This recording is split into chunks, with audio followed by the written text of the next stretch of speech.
The mass incarceration crisis did not begin in New York City, but it will end here. Good evening and welcome to this special edition of Metro Focus. I'm Rafael P. Roman. Our first ever Justice Week starts tonight, and we're taking you behind bars for a revealing look at the criminal justice system and New York City's push to close Rikers Island. Mayor Bill de Blasio wants to shut the notorious lockup within the next decade. The mayor is backing a system of borough-based smaller jails, a plan the city council is scheduled to vote on later this year. The multi-billion-dollar project has earned praise from criminal justice reform advocates, but also left some New Yorkers worried. This week, we're looking at the different sides of this issue, including the impact that borough-based jails could have on detainees and local communities, the living conditions and needs of women in detention, and how to keep our city safe while reducing the number of people incarcerated. But we begin tonight with a broadcast premiere of After Rikers, Justice by Design, a new documentary from the award-winning nonprofit Public Square Media. Take a look.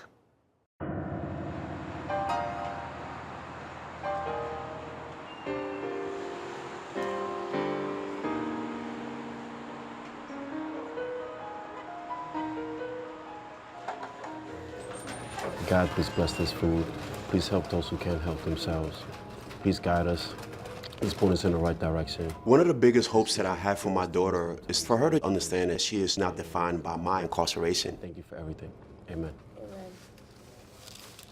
The last time I was arrested, I had just turned 21 years old. My daughter at the time was 2 days old. I was arrested for robbery and sent to Rikers Island. The minute that I walked through that door, it just smelled like death and Lysol. The cells are very cold, dirty, there's insects and rodents, living conditions that we probably wouldn't allow our pets to live in. There's no ventilation, there's no fresh air, there's no clean water. It's really a hard place to work, absolutely, and it's an even harder place to live. On any given day, some 8,000 New Yorkers are held in jail, the large majority at Rikers Island. About 3/4 of them are simply awaiting their day in court. Most of the people who are on Rikers Island have not been found guilty of any crime yet. 4 out of 5 of them are in because they're pre-trial, they're presumed innocent. The vast majority of those have bail set, which means they just can't make bail. 40% of the population on Rikers Island has a mental health concern, right? Many of the people on Rikers Island are homeless. Dramatically people of color, it's stunningly black and brown when you go into the place. Disparities are rampant. The Rikers Island jail complex contains 8 of the city's 11 jails. It sits apart from the city, surrounded by the waters of the East River. There's only one way on Rikers Island. We call it the Rikers Island Bridge. You have to go across that bridge in order to get to Rikers Island. There's no way to get there other than that. It's isolated, it's hard for staff to get to. Lawyers don't want to go there because it sucks up a whole day to ask a 15-minute question. Family members have felt humiliated in their experiences getting there and back. You have to get to Rikers Island. You have to get across the bridge. You have to get to the control building. You have to wait to be processed through the visit. And then you have to wait for your visit. This could take hours, 4 or 5 hours. Pamela Drayton made that journey many times while her son Lamont was held on Rikers. He was there for about 3 years while he was going through his trial. Those visits are very important because it gives them a sense of being human, because they're not treated like human beings. They're not. In 2014, the U.S. Department of Justice found systemic abuse and violation of detainees' constitutional rights at Rikers Island. The city was ordered to dismantle the violence-plagued culture. The universal language on Rikers Island is violence. Even as a 16-year-old, I had to learn to speak the language very quickly. The culture for the detainees and some of the correction officers is absolutely kill or be killed. Correction officer told me, go get a knife like everyone else. So even if you didn't have a proclivity for violence before you went to Rikers Island, you will when you get there. Many describe their worst time in jail as the days they travel to court. You have to wake up at 3 o'clock in the morning to see a judge at 1 o'clock in the afternoon. You're a 19-year-old kid locked up at Rikers, and you're going to court not infrequently. Get handcuffed, hand and foot with a bunch of other young men, get put on a bus, get taken to court. New York City spends $42 million a year transporting detainees to court throughout the 5 boroughs, where they sit shackled for hours, waiting for their case to be called, if it is called at all. People take plea bargains just because they don't want to be handcuffed all day. It's just awful, just the trauma, the sleep deprivation, the poor food, the stresses of being moved, and you're afraid, and you're going through a horrible experience. At minimum, we're just supposed to have a constitutional level of decency for the people in our environment. I spent almost 11 months at Rikers. Rikers Island should be closed. Rikers Island actually should have been closed decades ago. It is an inhumane environment.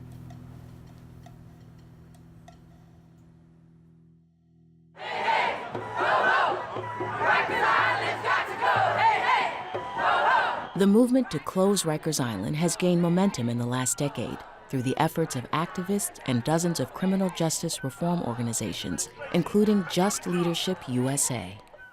New York City, the mayor, the communities have an opportunity to say, we're gonna disrupt and dismantle this culture, and we're gonna rebuild a healthy culture for correctional guards and individuals who are incarcerated.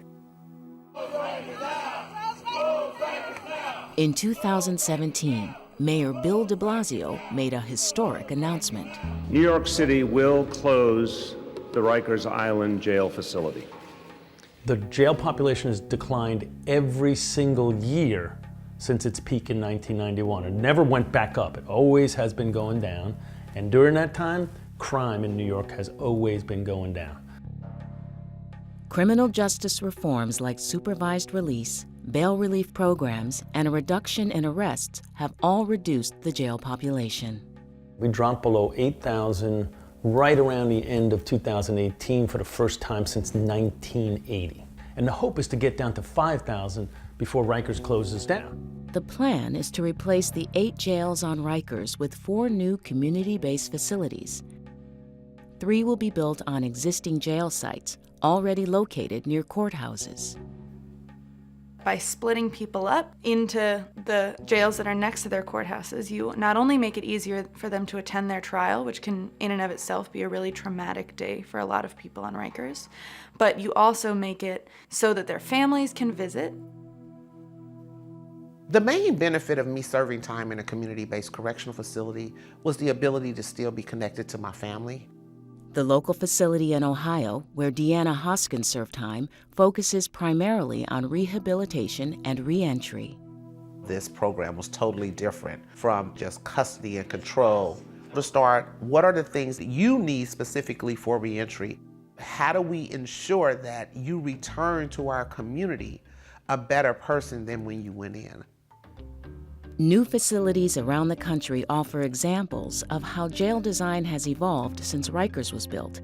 Architects now understand how better floor plans can improve detention culture and reduce violence. 30 miles north of the city, Westchester County replaced an old-style jail with a newer model of correctional housing. It's very disconcerting for somebody to go from living in the community to being in a traditional linear cell block where you have bars. This is what we call direct supervision housing. The whole notion of direct supervision creates a safe environment between the detainees and between staff and detainee, because it's all based on human relations. People are talking to each other. The officer is embedded right within the housing unit, and programming and other services come right up onto the block. Whether it's nursing, mental health, education, legal services, we want to do all of that right within the housing area.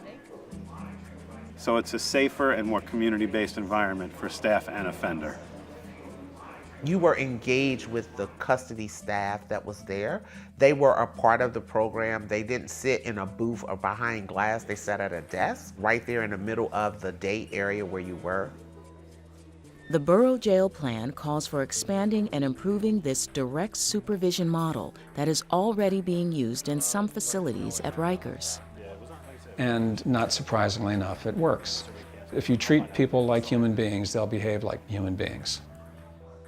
It's not only about space, and that's a huge issue, but you have to change the culture. If you don't change the size of the jail, the culture, and also address the community safety issues. Alethea Taylor serves on the Culture Change Working Group for the new borough jails. Mm-hmm. There is a culture of violence at Rikers, but not only for the staff, it's for inmates, it's for a lot of people, and that has to change. It can't be that we are just moving buildings, then we'll have small little Rikers in different communities. I've met officers who behave one very difficult and frustrating way in one facility and completely change their ways in a whole nother facility because the culture is not there. So creating new borough-based jails gives us an opportunity to actually affect culture. Johnny Perez is the director of the U.S. Prisons Program for the National Religious Campaign Against Torture. The biggest influencer in allowing me to make better decisions in my life was education. It just so happened that I discovered education while incarcerated. Today's group, right, is going to be job readiness. The mayor has already mandated a minimum of 5 hours a day of programming to address educational, vocational, and therapeutic needs. Maybe in some cases, it may be the ideal job. The inmates should have the programs. If we expect people to come back to the community better than when they left, then of course we should provide them with training. We should educate them. To fill in the gap of where you want to get at and where you are. The facilities themselves are so completely wrong in so many ways, but the programs that are being operated there are extraordinary. To this adult learning center and get my GED. In addition to better programming space, the new plan envisions a healthier living environment with sunlight and fresh air, more akin to the outside world. Certainly, the presence of natural materials is something that makes environments feel more normal. Everyone has their own sleeping room. There's a common day room where people have their meals and participate in group activities. There's a recreation area off of every housing unit, providing the ability to go outside and get fresh air without having to wait to get your 1 hour or once a week or whatever. Is there science behind this? Absolutely. Creating environments that are normal, that are calm, produces better behaviors. Not only does the new plan call for improved conditions for both detainees and guards, it also proposes neighborhood amenities like community meeting space and ground floor retail. It's a part of the community where it sits. It becomes an asset to the community, but the community has to have a role in what the needs are and what is actually available to them in their community.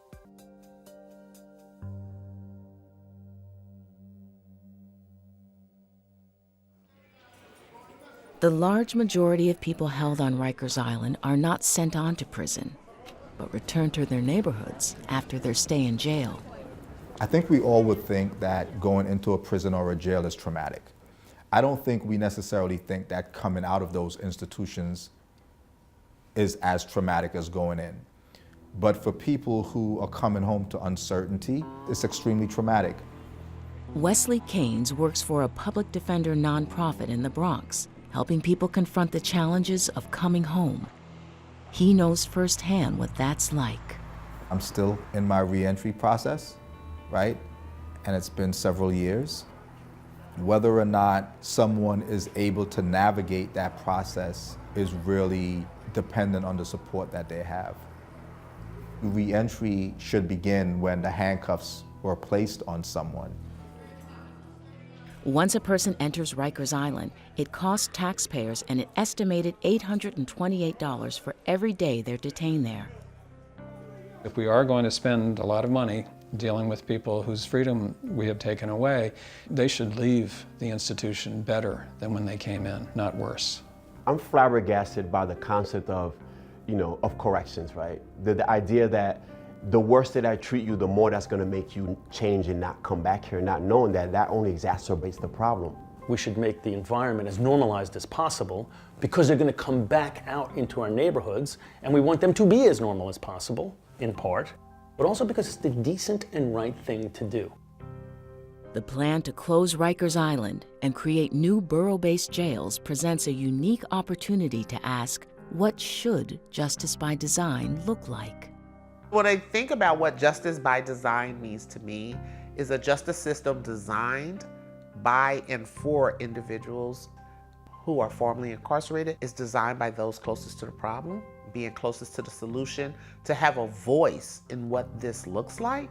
It means thinking through all of the stakeholders and all of their needs, absolutely with safety being one of them, but also with therapy and with rehabilitation, hopefully being at the forefront. Part of it is improving conditions and culture so that we don't humiliate and degrade people. Part of it is help individuals so that they can move beyond the challenges that brought them into the prison system. And think about how many more ways those tax dollars could be used to advance both public safety and more services if it was not wasted in a system that really just dehumanizes and creates a cycle of people going in and out of cages. I don't know too much about you and Mommy's relationship. I never got to experience y'all together, so that's why we wanted to know. For a lot of years, I saw my daughter grow up through pictures. Today, she's 18, going on 50. Who told you to say that? She was the first person to forgive me when I came home. You ever feel like you just want to get away? She said, Dad, I want you to know that I don't care what happened and I'm glad that you're here now. So I guess She's also taught me a lot about compassion and second chances. You know, and my hope is to try to bring humanity back into this entire conversation. And we can design spaces where justice is not only present, but also guaranteed.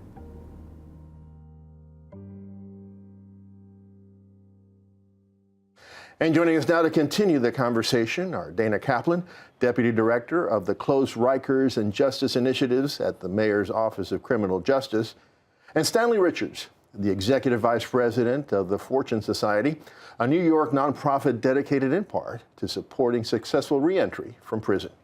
Welcome, both of you. It's a pleasure to have you guys here. Thank you, Raphael. So, Stanley, let me start with you. We saw quite a bit about how jails should be designed and essentially transformed, both architecturally and culturally. What does the ideal jail look like to you? Well, the ideal jail should be community facing, meaning that it's in the community, it's close to the courthouses, it's providing family and officers access, and it should have services. It should be a space that is necessary to build the reentry for those who are going to be detained there. Dana, what have been some of the biggest obstacles or challenges that you faced as you try to transition from Rikers to these smaller jails? Well, first of all, I think it's really important that we contextualize that the city's effort to close Rikers Island is a historical moment of justice reform. So it is about not only how do we close the jails on Rikers Island and move to smaller borough-based facilities, but also a decarceration effort. So we are planning for half the capacity of what our city's jail system has been. We are focused on reducing the number of people who are in detention on a given day. And obviously we are focused on culture change as well. All of that takes an incredible amount of work. So we've got, from nonprofit service providers, legislative reform, work with the Department of Corrections. We are in the beginning of the public approval process for the 4 new proposed facilities themselves. And I think this is a really significant moment right now for the city of New York, in which we're moving from this wide call and recognition that we have to close Rikers Island. But the pushback has come from where? This is what I'm trying to get at.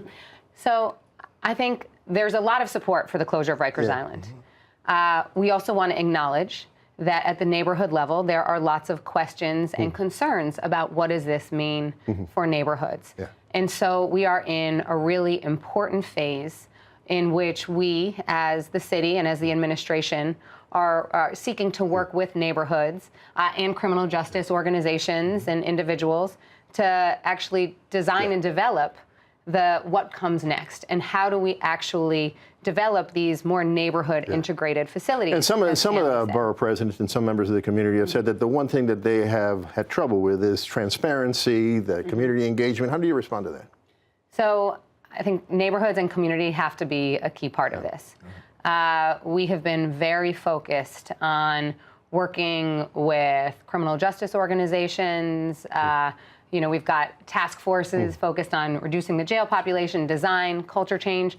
We also have set up neighborhood advisory councils to understand what the neighborhood concerns are, and have had dozens of meetings, met with hundreds of individuals to make sure that we can have, at the end of the day, a plan that achieves is an end to transform the city's justice system, but also acknowledges and recognizes what neighborhood concerns are. And I think the important piece is, even those who are vocal about feeling like they weren't included, they agree that we need to fundamentally change the criminal justice system. There's no disagreement about closing Rikers. There's no disagreement about we need to make sure we divert as many young people as we can. We need to make sure we are providing services for people to rebuild their lives. So the agreement is the fundamental change in criminal justice. There is some conversation and some dissension around whether or not people feel included. Right. Now, there are some New Yorkers who are concerned, who, they equate lesser people in jail to perhaps more crimes on the streets. And of course, the local community, as you were mentioning, some people who live where the jails are scheduled to be placed are concerned that they are too close to where they live, to where they work, and where the kids go to school. How do you respond to that, Stanley? As a formerly incarcerated person, I spent most of my life cycling in and out of jail and prison. And it wasn't until my last incarceration where I went to school and graduated from college, and I realized that my life was in my hand and I was able to change my life. What we're saying is, it's not the facility that's going to make the difference. It's whether or not we put services in. It's whether or not we give people a second chance. At Fortune Society, we see 7,000 men and women each year. What we provide is a place where people feel safe, where people could rebuild their lives. Because here's what we do know. When you give people an opportunity to change their life, like I was given an opportunity, when they change their life, they can be contributing members of society. I have 4 grown children. I have a wife of 28 years. I have a house I bought. I still live in the Bronx. So I went from being a menace to my community to being an asset to my community. And I'm still advocating for those changes because I know the difference it can make in the lives of men and women who are going in and out of prison. So I think it's really important just to note that justice reform is improving public safety. Yeah, that's right. So the jail population, the number of people in jail in a given day has gone down by over 30%, by 30% since this mayor took office, 60% since the 90s. This is at a time in which New York City is the safest big city in the country and has the lowest rate of incarceration in the country. And those two things go hand in hand. Are you confident that by 2027 that there will be no more detainees within Rikers Island, or before that, that we will no longer have Rikers Island? Yeah, well, actually, and so as the mayor noted recently, we actually believe now that we can do it even sooner. So our end goalpost is 2026. At this point, I am confident. As Stanley said, there is broad support for the closure of Rikers. It is top priority of this administration, but it's the council. It is the community organizations that help to call for this change. New Yorkers across the board are behind this. Now, there is a lot of work for this to actually move forward. And of course, we are going through the public approval process. As you noted, this is something that the council will have to vote on. We have a lot of hard work to do at the neighborhood level to ensure that we are making this the best plan possible. I am confident that with this broad support for closing Rikers and the broad support for justice reform, we're going to see this happen. All right, I'm sorry, Stanley, but we're out of time. We had to end it there. But thank both of you so much for joining us to talk about this important subject. Absolutely. Thank you. And just a reminder, Justice Week continues tomorrow night here on Metro Focus. We hope to see you then. Have a good night.